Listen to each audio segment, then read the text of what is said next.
बलूचिस्तान के exile PM जो हैं वो इंडिया पहुंच गई हैं और वहां जाकर वो इंडिया के प्राइम मिनिस्टर नरेंद्र मोदी से मदद मांग रही हैं कि यूएन में उनको सपोर्ट किया जाए, क्योंकि बलूचिस्तान पाकिस्तान से बिलोंग नहीं करता और उन्हें पाकिस्तान से आज़ादी चाहिए। तो बलूचिस्तान में क्या मुसलमान नहीं रहते? बलूचिस्तान में क्या हमारे पाकिस्तानी भाई नहीं रहते? वहाँ पे जुल्म होता है, उस पर क्यों नहीं हम बोलते?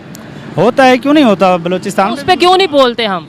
बोलना चाहिए, सबको बोलना चाहिए। आपको पता होता है? हाँ, होते। तो बलूचिस्तान की नायला कादरी ने एक मीडिया पर आकर एक बयान दिया है जिसमें वो ये कहती भी दिखाई दी है कि बलूचिस्तान इज नॉट पाकिस्तान, और काफी ज्यादा भारत की तारीफ भी की है और ये भी बोला है कि पाकिस्तान की वजह से बलूचिस्तान को किन किन मुश्किलात का सामना करना। आपकी बात मान लेते हैं, अब बात करते हैं बलूचिस्तान की। बलूचिस्तान के जब आपके माइंड में बात आती है तो क्या ख्याल आता है, वहाँ के लोग कैसा रह रहे हैं? बलूचिस्तान एक पसमानदा इलाका है, उधर हर चीज़ की परेशानी किल्लत ज़रूर होती है। तो पसमानदा इलाका 75 साल से पसमानदा क्यों है? जितने वहाँ पे वसाइल हैं पूरी पाकिस्तान में उतने वसाइल नहीं, फिर भी वो पसमानदा क्यों है?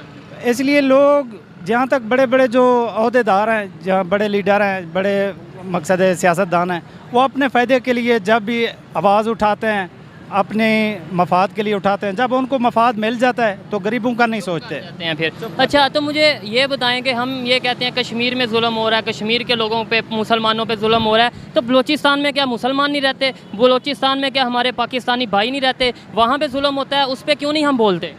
होता है, क्यों नहीं होता बलूचिस्तान? उस पर क्यों नहीं बोलते हम? बोलना चाहिए, सबको बोलना चाहिए। आपको पता होता है? हाँ, होते हैं, क्यों नहीं होते? होते हैं तो फिर क्यों? कभी मीडिया पे देखा, आपने देखा होगा बलूचिस्तान पे बड़ा जुल्म, बलूचिस्तान के लोगों को उनका हक नहीं मिल रहा, कभी ऐसी खबर सुनी है? बलूचिस्तान की नायला कादरी ने एक मीडिया पर आकर एक बयान दिया है जिसमें वो ये कहती भी दिखाई दी है कि बलूचिस्तान इज नॉट पाकिस्तान, और काफी ज्यादा भारत की तारीफ भी की है और ये भी बोला है कि पाकिस्तान की वजह से बलूचिस्तान को किन किन मुश्किलात का सामना करना पड़ा है। तो वीडियो में स्क्रीन पर भी दिखा दूंगी व्यूअर्स को, यकीनन आपने भी वो वीडियो देखी होगी। तो मैम क्या कहती हैं, आपके एंटी नेशनल स्टेटमेंट्स क्यों पास की जा रही हैं? देखिए, अगर कोई देश तरक्की कर रहा है, निम्रा, मैं तो बहुत पॉजिटिव वाइब्स के हिसाब से बात करूंगी कि अगर कोई देश तरक्की कर रहा है तो उसको एक्सेप्ट करना कोई बुरी बात नहीं है, कोई बुरी बात नहीं है।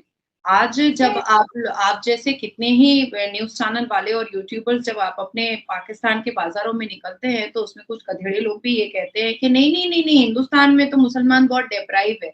तो मैं उनको ये बोलना चाहती हूँ कि मेरा नाम नाजिया इलाही खान है और मेरा पुश्त दर पुश्त सब मुसलमान है और हम हिंदुस्तानी हैं और प्रो हिंदुस्तानी हैं और हम निहायत खुश हैं, बेहिसाब खुश हैं। और जब से मोदी जी की सरकार आई है तब से तो हम कुछ डबल और ट्रिपल खुश हो गए हैं, क्योंकि जब तक मोदी जी की सरकार नहीं आई थी तब तक हम खुद को डिप्राइव समझते थे, क्योंकि जितने भी पढ़े लिखे मुसलमान हैं हिंदुस्तान के, उनको एक ऐसी सरकार की जरूरत थी जहां पर तरक्की और एजुकेशन को बहुत महत्व दिया जाए। और मोदी जी की सरकार में एजुकेशन और सक्सेस को बहुत महत्व दिया जा रहा है। मैं कहना चाहूंगी कि बलूचिस्तान की जो एक्स चीफ मिनिस्टर ने या प्राइम मिनिस्टर ने जो बात कही है, if I am not wrong, वो लेडी हैं शायद, उन्होंने जो बात कही है उनके दिल का दर्द निकला है। और इस बात से कोई भी इनकार, निम्रा आपकी उम्र कम है लेकिन कोई भी इनकार नहीं कर सकता है कि पाकिस्तान आज ऐसे दुर्दशा पर आकर खड़ा हो गया है जो कहता जरूर है कि हम इस्लामिक देश हैं और हम कुरान पर चलते हैं। तो मुझे कुरान का वो पारा, निम्रा, आप बता दीजिए जिसमें धर्म परिवर्तन की अनुमति दी गई है। मुझे कुरान का वो पारा बता दीजिए जिसमें पीरियड्स के बाद 9 साल की बच्चियों का निकाह करना जायज हो गया है। मुझे ये भी आप बता दीजिए कि अपहरण की धमकी और मंदिरों को तोड़ने की बात बताई गई है। मुझे ये भी आप बता दीजिए कि अगर आप, निम्रा, बहुत ज्यादा इस्लाम मानती हैं और आप अपने आप को प्रो इस्लामिक कहती हैं तो फिर आपके चेहरे पर इतना मेकअप भी नहीं होना चाहिए था, बिल्कुल नहीं होना चाहिए था, क्योंकि ये तो हराम है हमारे कुरान के हिसाब से, बिल्कुल हराम है। आपको शायद बुरी लग जाएगी मेरी बात, ये सिर्फ इस्लामिक देश बोल करके 75 सालों से मुस्लिम कंट्रीज को कन्विंस करके भीख मांग करके लेकर आता था पाकिस्तान, पर इसने पाकिस्तान की आवाम के लिए कुछ भी नहीं किया। अपना एक देश बनाना है मुसलमानों के लिए, ठीक है? जितने भी मुसलमान